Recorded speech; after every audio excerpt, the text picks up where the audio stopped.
Anzijukiza Mpuuga omuwala gwe nakwana n'aŋŋamba mbu ekkomera ly'eruzira lyabwe.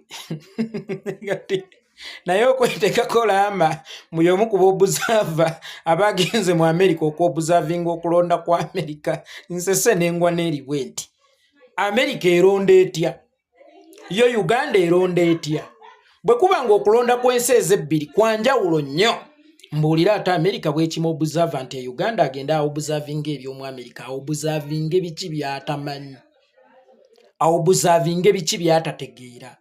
Ekirala Mpuuga ali mu position ki mu ggwanga okubanga asobola okufuna ebbaluwa eyiye entongole ejjidde ddala mu nju etagenze mu woofiisi yonna, wabula nga ye entongole ng'emuyita mu Amerika kgendako obuzavinga. CBS mbu radio ya Kabaka eyo tekyali ya Kabaka mugiboole, kubanga bw'eba etuuka okulaba abantu Kabaka bakulembera ng'ababuyabuya ng'abatooletoole nti ekyo ekiyise ku radio zaabwe tezigenda kubanjibwako kifaananyi, balina audience gye batagetinga eyabali abantu abawansi baga Mpuuga bamuyise okugenda mu Amerika okugenda okwobuzavinga.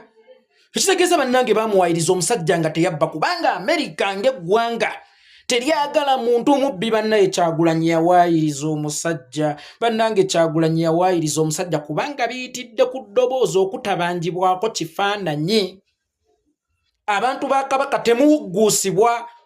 CBS FM tekyali radio ya Ssaabasajja Kabaka. Kyova olaba ennaku zino ebuulira ebikontana ennono za Buganda, ebuulira ebikontana ku Ssaabasajja Kabaka ky'abeera yagambye.